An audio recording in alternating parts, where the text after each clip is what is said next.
নমস্কার, আমি অরূপ।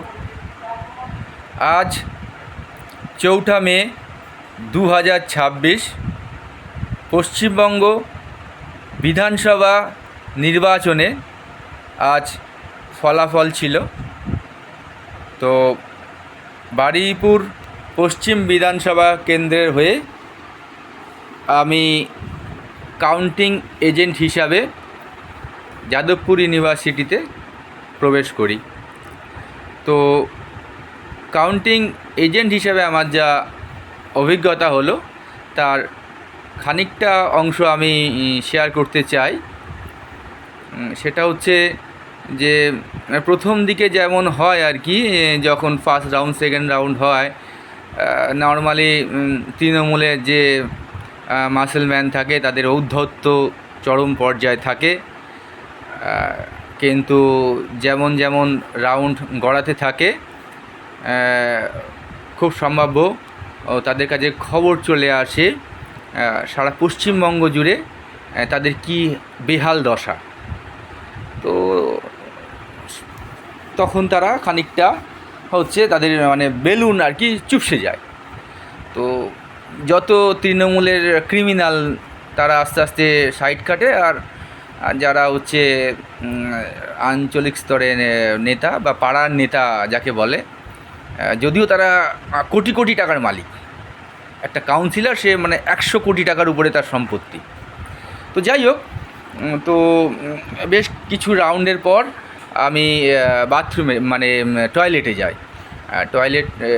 টয়লেটে যখন প্রবেশ করি তখন দেখি যে বারুইপুর পশ্চিম বিধানসভার বিধায়ক বিমান ব্যানার্জি, যিনি কিনা স্পিকার, তো উনিও টয়লেটে প্রবেশ করেন। তারপরে আমি যখন ফিরে আসি তো উনি আমাকে ডেকে বলে যে ভাই ভালো আছো। আমাকে চিনতে পেরেছে আর কি। তার কারণ হচ্ছে আমি বিজ্ঞান মঞ্চের হয়ে বারুইপুর 4 নম্বর প্ল্যাটফর্মের সংলগ্ন জলাভূমি, সেই জলাভূমিটাকে বুঝিয়ে দিয়ে একটা প্রমোটিং করার চক্রান্ত ওখানে ঝন্টে ভদ্র মানে একটা লম্পট হচ্ছে ক্রিমিনাল, পরে আমি বলছি ওর সম্পর্কে কথা। তো সে হচ্ছে ওই কাজটা দীর্ঘদিন ধরে করতে থাকে। তো আমরা জলাশয় বাঁচাও কমিটি মুভমেন্ট করার জন্য বেশ কয়েকবার আমি বিধায়কের সঙ্গে দেখা করি, এবং ব্যক্তিগতভাবে আমার কয়েকবার ওনার সঙ্গে দেখা সাক্ষাৎ হয়। সেই হিসাবে উনি আমার হয়তো মুখটা মনে রেখেছেন। তো উনি আমাকে বলেন যে, যখনই বলেন যে ভাই ভালো আছো, আমি বললাম হ্যাঁ ভালো আছি। তো আপনি কেমন আছেন? তো উনি বলেন ভালো আছি। তারপর উনি আমাকে জিজ্ঞাসা করেন যে কি অবস্থা বুঝছো? তো আমি বললাম দেখুন, আপনার অবস্থা হচ্ছে কখনো ভালো আর কখনো হচ্ছে খারাপ মন্দ। তো এবার আমি বলি যে সারা পশ্চিমবঙ্গের কি অবস্থা বুঝছেন? তো উনি খানিকটা বিব্রত হয়ে যান, কারণ ওনার কাছেও তখন মেসেজ প্রায় চলে এসেছে পশ্চিমবঙ্গ জুড়ে কী অবস্থা হতে চলেছে।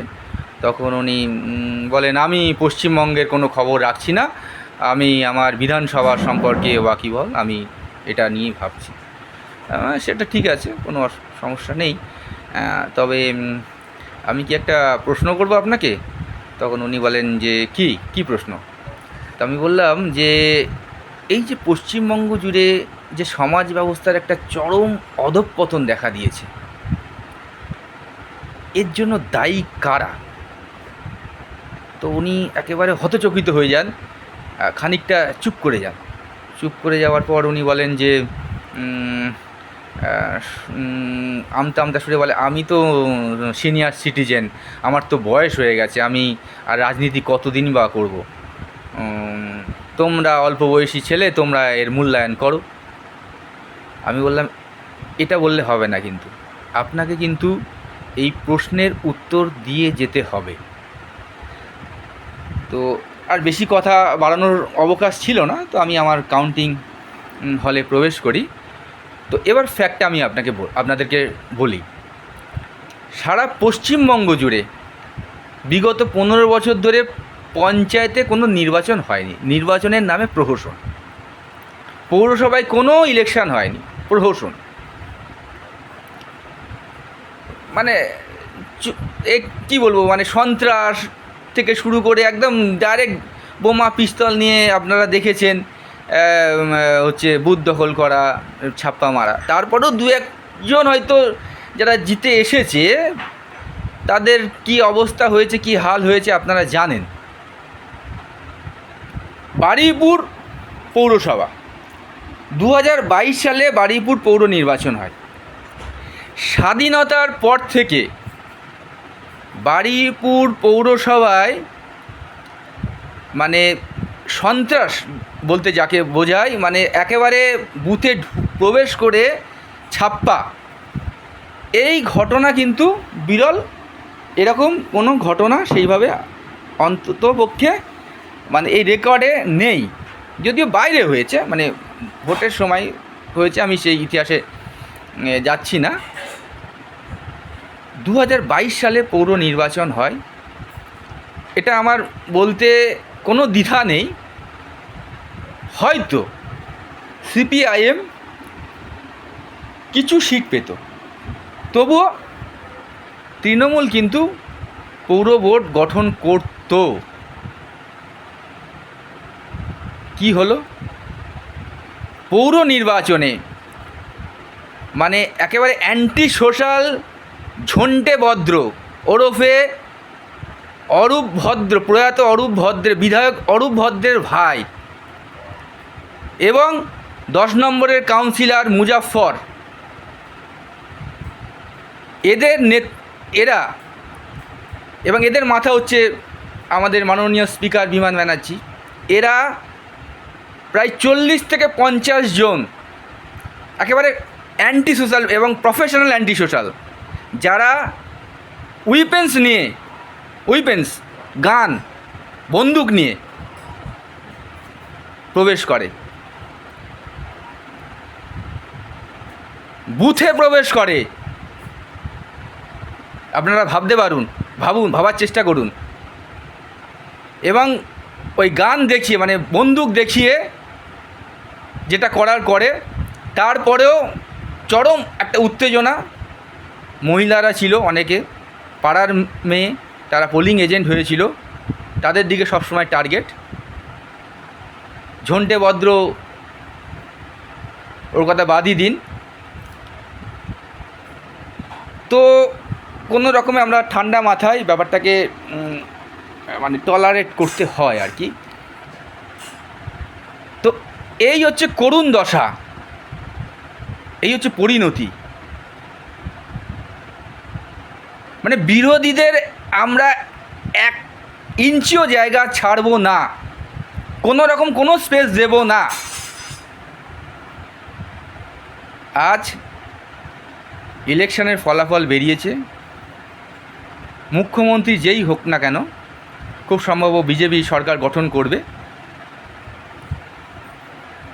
মানে আমার একজন নাগরিক হিসেবে আবেদন, পঞ্চায়েত এবং মিউনিসিপ্যালিটি কর্পোরেশন, এখানে তো ইলেকশন হয়নি, এখানে প্রহসন হয়েছে, সন্ত্রাস হয়েছে। মানে যদি আমার মেসেজটা মানে আগামী দিনের যে মুখ্যমন্ত্রী হবেন তার কাছে এই মেসেজটা যদি পৌঁছায়, আপনি একটু দয়া করে ভাববেন যে পঞ্চায়েত এবং মিউনিসিপ্যালিটিতে তৃণমূলকে কি একদিনও পরিচালনা করার সুযোগ দেওয়া উচিত? একদিনও কি তারা নৈতিকভাবে ওই পৌর বোর্ডগুলো পরিচালনা করা বা পঞ্চায়েত বোর্ড পরিচালনা করার তারা দায়িত্ব তাদেরকে দেওয়া উচিত? যদি না হয়, দয়া করে আপনারা এই সমস্ত পৌর বোর্ড, পঞ্চায়েত, যা আইনি প্রক্রিয়ার মধ্যে দিয়ে যেতে হয়, যেভাবে যে রাজনৈতিক প্রক্রিয়ার মধ্যে দিয়ে যেতে হয় সেই ব্যবস্থা করুন। ফ্রি অ্যান্ড ফেয়ার ইলেকশন করুন এবং কোনো সন্ত্রাসী যেন ওই ঘাসফুল চিহ্নে দাঁড়িয়ে ক্যান্ডিডেট হয়ে একটা মানে বাজে রাজনৈতিক পরিবেশ তৈরি করতে পারে, এই রকম সুযোগ দেওয়া কিন্তু আগামী দিনের যে সরকার, সেই সরকারের উচিত নয় দেওয়া। যদি মনে করেন যে তৃণমূল নামক একটা প্রাইভেট লিমিটেড কোম্পানিকে শিখণ্ডীর মতো দাঁড় করিয়ে আর কোনো রাজনৈতিক দলকে কোনো স্পেস দেব না, যতটা সম্ভব আমরা সরকারে থাকব, এক্সটেন্ড করব টাইমটাকে, তাহলে বাংলার মানুষ কিন্তু আপনাদেরকে ক্ষমা করবে না। তার কারণ চরম ক্ষোভ এবং বিতৃষ্ণা থেকে মানুষ এই তৃণমূল নামক একটা লম্পটদের সংগঠন, একটা প্রাইভেট লিমিটেড কোম্পানি, যার মুখ্য উদ্দেশ্য হচ্ছে রাজনীতির নামে টাকা রোজগার করা এবং মানুষকে মানুষকে হচ্ছে মানে শোষণ করা এদের মুখ্য উদ্দেশ্য। তাই এই দলটি বা এই সিম্বলটি যেন মানুষের কাছ থেকে হারিয়ে যায়, ইতিহাসের পাতায় স্থান করে নেয়, সেই প্রচেষ্টাই করা উচিত। ধন্যবাদ।